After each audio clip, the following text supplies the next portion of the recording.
Bon, vous ne rêvez pas, ça vient de tomber, une suite à Game of Thrones saison 8, mais pas que, c'est bel et bien prévu, c'est officiel, et c'est George R.R. Martin qui nous en parle. Nous qui avions toujours défendu l'idée selon laquelle il y avait encore énormément de choses à raconter à travers une suite, des mystères à explorer et de nouvelles questions à se poser, avions raison. L'univers de Goth, on n'a clairement pas fini de l'explorer. L'occasion pour nous d'analyser le contexte de l'arrivée de cette suite, les possibilités quant à l'histoire qu'elle va raconter, mais aussi on va parler du projet film Game of Thrones. Mieux, il est question de plusieurs projets pour plusieurs suites, des prequels mais aussi des sequels. C'est juste fou. Sortez vos costumes de la garde de nuit, installez-vous confortablement et explosez le pouce bleu avec la dague d'Arya. Je suis IROSFR aujourd'hui, ça me fait super plaisir de le dire. On parle de la vraie suite de Game of Thrones. Bon visionnage. La suite de Game of Thrones, ce n'est pas la première fois qu'on en entend parler. Souvenez-vous, il y a quelques années, un premier projet avait déjà été lancé, la série Snow. Une série centrée sur Jon Snow, censée raconter ce qui se passe après la saison 8. Une vraie suite à Goth. Un projet ambitieux, mais qui a rapidement montré ses limites, on va dire. Entre un développement compliqué, l'absence de véritable direction créative, du moins c'est ce qui est ressorti, et surtout on a le droit à plein de déclarations de Kit Harington lui-même, l'acteur qui incarne Jon Snow, qui expliquait que la série était loin d'être prête, voire totalement bloquée. À partir de là, on peut dire que le projet Snow a peu à peu disparu, même s'il était épaulé par plein d'acteurs. Puis, de nulle part, on avait fini par avoir un début de réponse quant à l'arrêt de cette suite, parce qu'un film Game of Thrones avait été annoncé, et c'est un projet aujourd'hui toujours en cours. Les fans de l'univers de Goth se sont alors scindés en deux groupes, ceux qui pensent que la suite de Goth a évolué pour donner vie à un film, voire une trilogie, du moins d'après les bruits de couloir de l'époque, et ceux qui pensent qu'un film, ça va surtout être dédié à d'autres histoires, comme la fameuse conquête d'Aegon. En somme, là aussi beaucoup d'annonces, beaucoup de rumeurs aussi, mais aucune avancée concrète. Le projet est resté sans nouvelles très longtemps, jusqu'à aujourd'hui. Et oui, ça vient de tomber, George R.R. Martin lui-même, auteur des bouquins et papa de l'univers Goth, a finalement donné une vraie mise à jour. Et pas juste une petite phrase vague pour titiller la curiosité des fans. Et non, il a confirmé, très clairement, que des suites de Game of Thrones sont bel et bien en développement. Et je précise bien, des suites, des sequels, donc pas seulement des prequels comme House of the Dragon, et surtout pas juste un seul projet pour une suite. Il sera bel et bien question d'histoires qui se déroulent après Goth, après la saison 8, et ça change absolument tout. Lors d'un événement en Islande, Martin a ainsi expliqué qu'il travaillait encore sur plusieurs projets avec d'autres scénaristes et créateurs. Il a même insisté sur le fait que HBO a plusieurs pistes actives, et ce en même temps, et parmi ces projets, certains sont des prequels, mais d'autres sont explicitement des suites. Et ça c'est la première fois qu'il le dit aussi clairement, autant dire que ça fait l'effet d'un Dracarys sur tout le fandom de Goth. Ce qui est intéressant, c'est qu'il a aussi expliqué que certains projets ont été mis en pause, mais pas annulés. Selon lui, on peut toujours revenir dessus plus tard. Ce qui veut dire que, en théorie, le projet Snow pourrait encore revenir à tout moment, ou évoluer vers quelque chose de différent, faisant pourquoi pas partie de ces fameuses suites à Goth. En parallèle, il ajoute que plusieurs projets continuent d'avancer, même si HBO déteste que les créateurs en parlent trop tôt. Résultat, on ne sait pas lesquels sont actifs et lesquels dorment, on va dire, mais on sait maintenant que les suites existent toujours, et ce officiellement. Bref, après des années de silence, Martin confirme que l'univers de Game of Thrones prépare bel et bien un après. Pas de titre, pas de casting, pas de date, mais une chose est sûre, la suite de Goth, ça se travaille en coulisses, et ce n'est plus juste une rumeur ou une fuite mal interprétée. Merci George R.R. Martin pour la confirmation, et merci pour l'univers qui est celui de Goth. Enfin, A Song of Ice and Fire. Là où le tout devient très intéressant, c'est lorsqu'on se rend compte qu'il ne s'agit pas seulement d'une suite, mais de plusieurs suites, plusieurs projets. Ce qui en réalité révèle beaucoup plus de choses que s'il n'était question que d'un seul projet. Car justement le final de Goth saison 8 est sous forme de plusieurs ouvertures, plusieurs arcs narratifs qui mènent chacun vers une intrigue distincte, avant que le tout ne puisse justement se retrouver à travers un projet type film Game of Thrones au cinéma. En effet, avec le final de Goth saison 8, nous avons eu le droit à plusieurs portes ouvertes dans l'idée. Une conclusion ouverte, avec certes une histoire principale terminée, du moins concernant la menace du roi de la nuit, mais aussi on a des personnages dont l'histoire continue au-delà du cadre. sans pleinement être racontées. Une carte Joker parfaite pour revenir raconter une suite et qui plus est, à travers les yeux de plusieurs personnages en même temps, comme au début de la série. Et donc pourquoi pas les fameuses plusieurs suites. Jon Snow c'est le plus évident tellement qu'ils ont officiellement tenté de faire une suite à son histoire via Snow. Un Jon Snow au-delà du mur et qui reprend une vie assez intéressante pour qu'on veuille en faire une suite. Du côté de Arya Stark, c'est encore plus évident puisqu'il est question d'un voyage vers l'inconnu, c'est donc plein de possibilités pour le personnage, comme on va le voir. Aussi, on a un certain Bran Stark, devenu roi de Westeros avec un nouveau règne à explorer. Et enfin, on a même le droit à de folles idées concernant Daenerys, et un dragon toujours sous surveillance, portant le corps de Dany vers Volantis. Si pour plusieurs pistes on a tout le cadre nécessaire pour donner vie à une suite et qui plus est intéressante à explorer, pour d'autres, il faut l'admettre, il est surtout et avant tout question de folles théories, de folles idées. Parenthèse très importante à ouvrir justement, un projet en cours de développement, comme l'a prouvé Snow, c'est pas forcément automatique. En effet, si une nouvelle fois il est question d'une suite, rien n'est gravé dans le marbre, mais le but pourrait ainsi être celui de bosser sur plusieurs suites, différentes approches, pour ne garder au final qu'un seul projet. Un film ou une série pour les gouverner toutes. La fameuse vraie suite de Game of Thrones, et Dieu sait à quel point c'est un événement attendu par les fans, surtout depuis le final que fut la saison 8. Clairement, beaucoup d'encre a coulé depuis. Et les fans ont entre-temps eu la confirmation que l'univers pouvait encore les passionner. La preuve, la série House of the Dragon et l'histoire incroyable qu'elle adapte. C'est une énorme réussite, surtout après une saison 8 de GOT qui a divisé. Par exemple, un projet qui était dans les cartons depuis un moment, c'est Dunk and Egg. À la base une série de nouvelles écrites par George R.R. Martin, qui se déroule dans l'univers de Game of Thrones environ 90 ans avant les événements de la série, et aujourd'hui ce n'est plus juste une rumeur.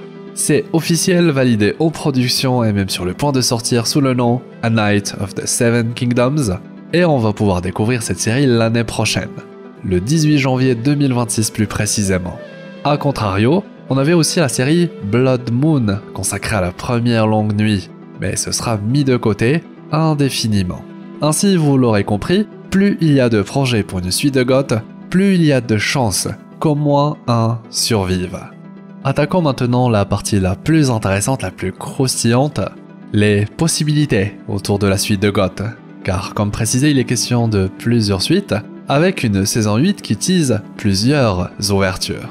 Arya Stark, par exemple, la suite la plus évidente et la plus mystérieuse aussi. Une manière de faire une suite, mais tout en s'éloignant de tout ce qu'on connaît. Et puis s'il y a bien un personnage qui appelle naturellement une suite, c'est forcément Arya, vu que la série se termine sur un plan qui, à lui seul, ressemble presque au teaser d'un futur spin-off.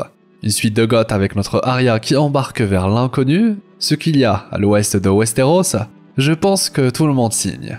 D'autant plus qu'il s'agit d'une destination emplie de mystères jamais explorés dans la série GOT, et de mémoires à peine évoquées dans les livres, enfin d'une certaine manière. Autant vous dire que c'est un territoire totalement vierge, prêt à accueillir une nouvelle histoire, et on sait que Martin aide personnellement sur tous les projets. D'ailleurs, ce choix pour la fin d'Arya n'a rien d'anodin. C'est un personnage qui depuis le début a toujours été tourné vers l'aventure, la découverte. Et surtout, c'est une héroïne qui a littéralement rompu avec les codes de Westeros. Bien loin d'être une dame de la noblesse, elle est plus du côté de l'héroïne vengeresse dans l'idée, une sorte d'anti-héros. Et puis, disons-le, elle est aussi une assassin au service d'un dieu qui pourrait continuer de la hanter, ce qui ouvre la porte à énormément de possibilités. Car se demander ce qu'il y a à l'ouest de Westeros, c'est aussi se demander ce que Arya pourrait y trouver. Et les livres, eux, pour l'exemple, donnent plusieurs pistes très sympathiques. Rien n'a jamais été officialisé, mais Martin adore laisser traîner des fragments du lore de son univers, et il a toujours dit que la carte de Westeros n'était pas complète. Autrement dit, à l'ouest de Westeros, on ne trouve pas qu'un océan vide, et Arya va vite découvrir qu'elle n'est pas la première à tenter le voyage. Ensuite, il est vraiment intéressant de se demander pourquoi HBO avait choisi, à l'époque du projet Snow, de lancer la première suite de GOT autour de Jon Snow. Pourquoi démarrer l'après-saison 8 par son point de vue à lui? Si d'un côté, on comprend le choix, Jon est désormais hors du jeu des trônes, loin de Westeros, coupé du reste du casting et placé dans un environnement où l'on peut raconter des histoires sans devoir ramener tous les personnages de la série, C'est vrai que c'est plus facilement réalisable, je veux dire au-delà du mur presque personne ne connaît sa vraie identité, tout est presque neuf, tout est possible. De l'autre, difficile de ne pas penser qu'il y a quelque chose de plus, quelque chose d'enfui qui attend encore de l'autre côté du mur. Car oui, le personnage de John, même s'il semble avoir tourné la page pour s'engager sur une nouvelle route, il reste encore aujourd'hui un personnage entouré de mystères non résolus. Et si la série se déroule majoritairement au-delà du mur, cette zone devient alors immédiatement essentielle. On parle tout de même de John, que beaucoup considèrent comme épargné par le roi de la nuit, un personnage qui unit littéralement le feu et la glace, Ice and Fire, à la fois Stark et Targaryen, quelqu'un qui a connu la mort et qui est revenu. Clairement, Jon Snow a toujours été présenté comme une figure unique dans cet univers. Ok, Sir Beric Dondarrion lui est revenu plusieurs fois de la mort, mais c'est encore différent, faudrait pas rentrer là-dedans. Maintenant, si une éventuelle suite se déroule vraiment au-delà du mur, je vois mal une série se contenter de montrer Jon galérer pour s'intégrer chez les Sauvageons une nouvelle fois, ou se battre pour être accepté, ce serait incohérent. Et dans la partie du monde où il est parti, soyons honnêtes, il ne se passe pas grand-chose d'assez marquant pour justifier une série entière, à moins que... Du coup, logiquement, une éventuelle suite serait presque obligée de confronter Jon à une véritable menace. Très probablement une menace surnaturelle. Un danger mystique, magique, avec pourquoi pas le retour des marcheurs blancs.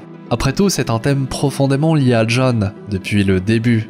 De plus, GOT a laissé énormément de flou autour de cette relation entre Jon et le roi de la nuit, et une nouvelle série permettrait enfin de répondre à toutes les zones d'ombre restées ouvertes.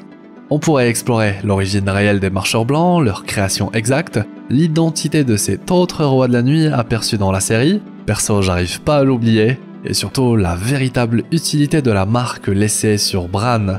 Plein d'éléments jamais clarifiés et qui pourraient être enrichis en s'appuyant davantage sur la mythologie des livres. Dans les bouquins, c'est beaucoup plus riche, beaucoup plus massif.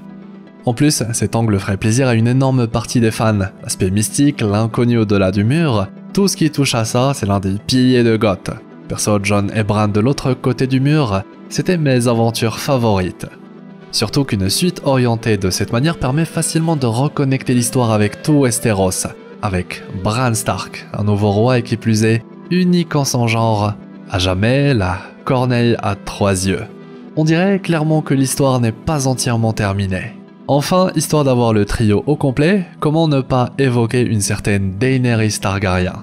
Parce qu'on ne va pas se mentir, Game of Thrones est un univers très particulier, empli de mystères et d'énigmes. Mieux on sait que le monde des morts peut parfois être proche de celui des vivants. Et la fin de Game of Thrones, la fin qu'on connaît avec la saison 8, pourrait cacher l'un des plus grands secrets du show.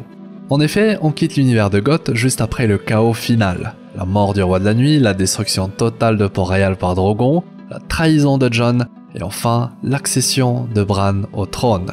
Et au milieu de tout ça, il y a une petite scène, presque anodine, mais fondamentale pour parler de cette possibilité. Certes folle, mais pas tant que ça. Un Bran qui demande ce qu'est devenu Drogon, et surtout où il est parti avec le corps de Daenerys. À ce moment-là, tout le monde pense que c'est juste une info pour clôturer le récit, on va dire. Sauf que, dans les commentaires officiels des showrunners, ceux inclus dans le Blu-ray, une révélation tombe et change absolument tout. Drogon n'a pas mangé Daenerys, il ne s'est pas contenté de fuir au hasard, il a pris une direction très précise, l'est, vers Volantis. Et là, c'est une explosion de possibilités. Parce que Volantis, c'est pas juste une ville d'Essos, c'est littéralement le cœur du culte du Seigneur de la Lumière, la base de la grande prêtresse Kinvara, qui dans la série est présentée comme une figure mystique bien plus puissante que Mélisandre ou Thoros réunis. Souvenez-vous, Thoros, c'est celui qui ressuscite Beric Dondarrion à plusieurs reprises. Autrement dit, Drogon a possiblement emporté Daenerys vers la seule personne capable de la ramener d'entre les morts. Et lorsqu'on sait que Mélisandre a ressuscité Jon, que Thoros a ressuscité Beric, que les dragons sont des créatures décrites comme très intelligentes et que Drogon agit constamment comme s'il partageait presque sa conscience avec Daenerys, on ne peut plus vraiment parler d'un fantasme de fan. Clairement, surtout depuis la résurrection de Jon lui-même. Vous l'aurez compris, la possibilité existe, et pour beaucoup de fans, tout pointe dans la même direction. La résurrection de Daenerys dans la suite de GOT. Une suite qui peut même prendre le temps de nous en dire bien plus sur les dragons, et comment ces derniers arrivent à se lier à un Targaryen, histoire d'éclairer toute la zone d'ombre autour de la relation presque mystique entre Daenerys et Drogon. Depuis la toute première saison, Daenerys et Drogon évoluent comme un seul être. Il la retrouve où qu'elle soit, il réagit à ses émotions, il attaque ce qu'elle veut détruire sans qu'elle n'ait besoin de lui dire quoi que ce soit, et dans les dernières scènes de la série, le lien devient carrément fusionnel, presque magique. Et plusieurs plans sont là pour nous montrer à quel point Daenerys a fusionné avec son dragon. Plein d'infos de quoi justifier la destination de Volantis, avec une intrigue qui peut là aussi se connecter avec Westeros, et plus précisément son nouveau roi, Bran, et aussi permettre à Jon, de par son héritage, de rejoindre de nouveau la partie. Mais naturellement, cette possibilité est moins solide que celle avec Jon ou Arya, puisqu'elle touche à une intrigue baignée dans l'occulte, dans la magie, et on sait que l'univers de Goth, bien qu'il en contient, n'en utilise que rarement. Un équilibre qui a fait le succès de la série Goth durant de nombreuses saisons, et continue de le faire via d'autres séries comme House of the Dragon. Moi perso, je leur fais confiance et j'ai hâte de découvrir ce qui nous prépare. Voilà. Aussi, si on a beaucoup parlé de la suite de Goth à travers cette exploration, Martin a également confirmé qu'il était question d'autres prequels, des projets qui se déroulent avant Game of Thrones. Et là pour le coup, il y a à boire et à manger, avec plein de projets divers et variés, toujours dans cette optique de pouvoir consommer l'univers de Goth plus fréquemment. C'est en tout cas l'objectif d'HBO avec l'univers de Goth, ça a l'air de prendre forme plutôt bien, et là aussi hâte de continuer de découvrir ce que cet univers nous cache, même lorsqu'il s'agit d'intrigues moins gigantesques que le sont celles de Goth ou House of the Dragon. Du coup, dites-moi ce que vous pensez de cette annonce, une suite à Game of Thrones, si vous êtes partant pour cette suite, et si oui, vous êtes plutôt team série ou film, voire les deux. Très curieux aussi de savoir quel personnage vous voulez revoir dans la suite. L'espace commentaire est là pour ça. Je y réponds à tout le monde, échangeons autour de l'annonce en toute bienveillance. En plus, le petit commentaire aide au référencement de la vidéo. Un grand merci. Comme toujours, je compte sur vous pour le pouce en l'air, le fameux pouce bleu avec le doigt du roi de la nuit. C'est très important pour soutenir la chaîne et m'encourager pour explorer encore plus de belles choses. Et dites-moi si vous souhaitez qu'on reparle de Goth plus souvent sur la chaîne. Si c'est votre première fois sur la chaîne ou si ce n'est toujours pas fait, abonnez-vous. Et par ici, vous avez 2 belles vidéos à découvrir. Ceci étant dit, je vous souhaite une agréable journée ou soirée. C'était Hirosef, l'explorateur d'univers, pour vous servir.